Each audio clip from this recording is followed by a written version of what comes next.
दिनै जोंनि माखासे लिडारा हारिखौ गेरेमसा दानो नागिरो नाथाय दुखु गोनां बाथ्रा गेरेमसाखौ नों माब्ला दानो हागोन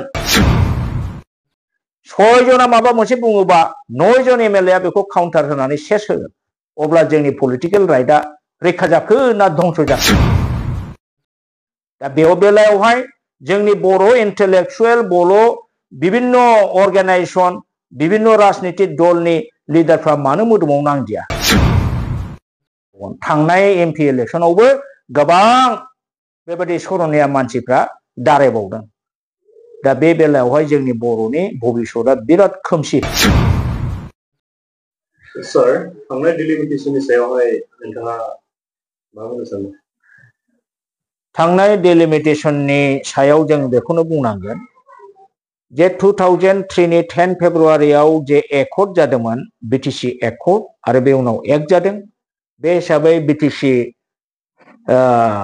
अटोनोमास डिस्ट्रिक्ट काउन्सिला मोनसे 6 शिड्यूल अटोनोमास डिस्ट्रिक्ट काउन्सिलमोन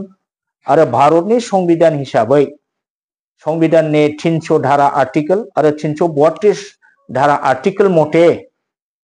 जे 6 शिड्यूल अटोनोमास डिस्ट्रिक्ट काउन्सिलाव जेसेबां लोकसभा जायो बियो एसटी रिजार्व जानांगौ आरो 6 शिड्यूल अटोनोमास डिस्ट्रिक्ट काउन्सिलाव जेसेबां एमएलए सीट जायो बे एसटी जाजोबनांगौ दा जोङो मोनखानांगौखामोन दा नुनो मोनबाय जोङो थांनाय डिलिमिटेशनाव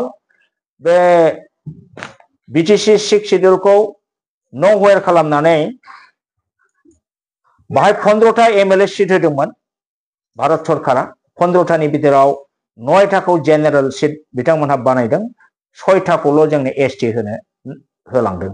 दा बियो कमप्लिटली 6 शिड्यूल अटोनोमास डिस्ट्रिक्ट काउन्सिलखौ नो वेर खालामनाय जादों नेग्लेक्ट खालामनाय जादों 6 शिड्यूल गैया होननाय जादों दा अब्लाबो दुखु गोनां बाथ्राया बेनो जे जोंनि बर' फ्रन्टेल अर्गानाइजेशननि दैदेनगिरिया बे खोथाखौ संविधानखौ दहाय होनानै गासिबो एसेम्बली समष्टिया एसटी रिजार्व जानांगौ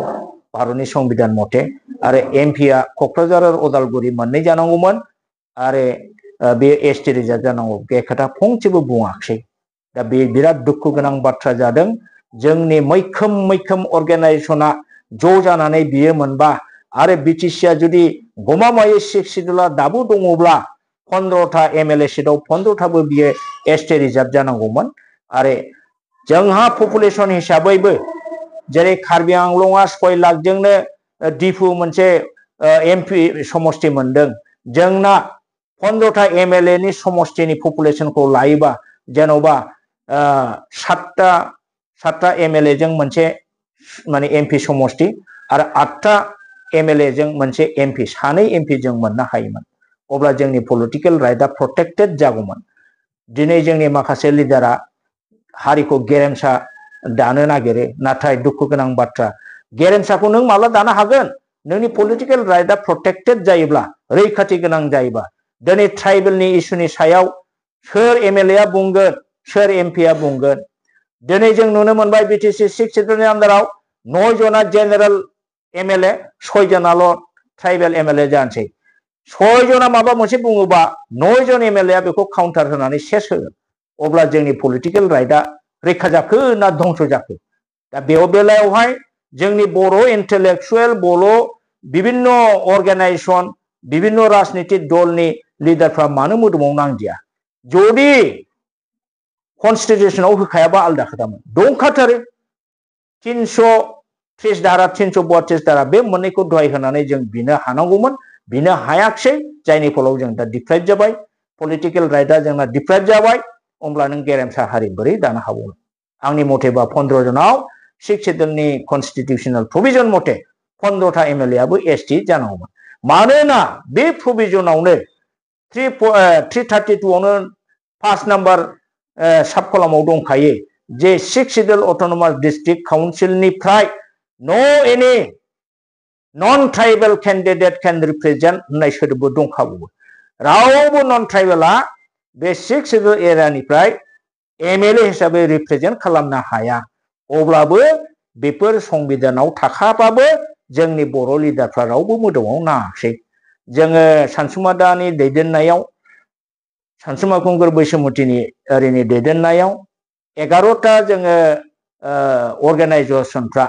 delimitation committee Bodoland people's delimitation committee जोङो दानानै मेम'रेन्डाम होदोंमोन दाबि होदोंमोन नाथाय देरसिन अर्गानाइजेसन हारिखौ रिप्रेजेन्ट खालामग्रा फ्रन्टेल अर्गानाइजेसन जेरै फरायसा आफाद बर' थुनलाइ आफाद हारिमु आफाद आरो गुबुन आफादफ्रा सिरि थानायलाय जोंखौ न'वेर खालामनानै जोंखौ नापात्ता खालामनानै गभर्नमेन्टआ गावसिनि गोसो मथे माने दादों आरो बेबो समष्टिफोरखौ कन्स्टिटिउन्सिफोरखौ ओरैबायदि बानायदों खायसे अक्ट'पास बादि खायसे माने जिबौफोर बादि बेसेबा गोलाव लिंलां खालामनानै बानायनाय जादों आरो ओरैबायदि पलिसिजों बानायदों जाय कन्स्टिटिउन्सिफोरखौ निफ्राय ट्राइबेल मानसिया देरहानांगौआ बिराद असम्भब दा बेबादि पलिसि खालामनानै थांनाय बारनि डिलिमिटेशना जादों आरो बेवहाय बर' जाथिया थांनाय डिलिमिटेशनजों जथेस्थ' खहा जादों दा नैबे 2026आव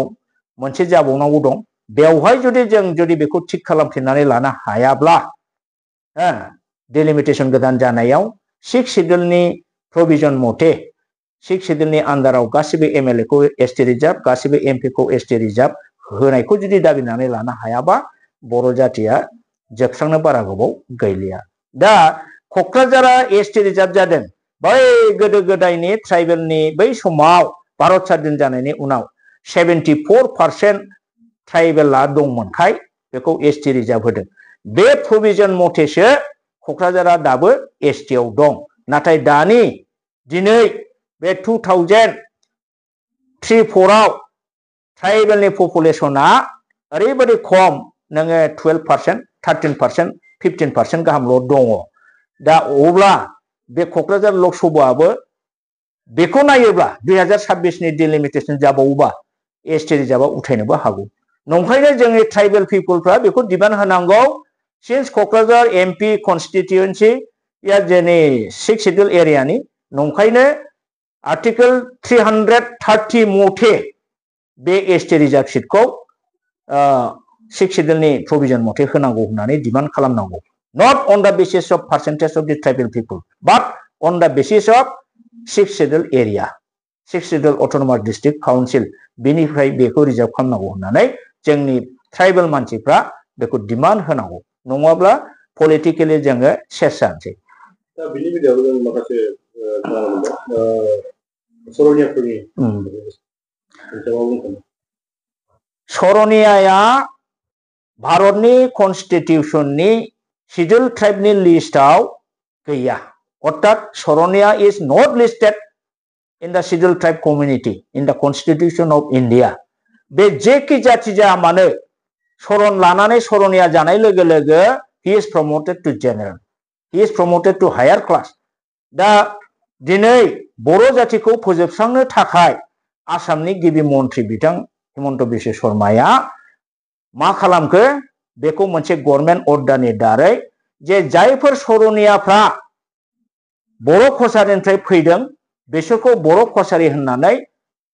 एसटी सार्टिफिकेट होनांगौ होननानै दा स्टेन्डिं अर्डार दङ आरो बेजों गोबां सर'निया सेंग्रा सिख्लाफ्रा दिनै एसटी सार्टिफिकेट लागासिनो दं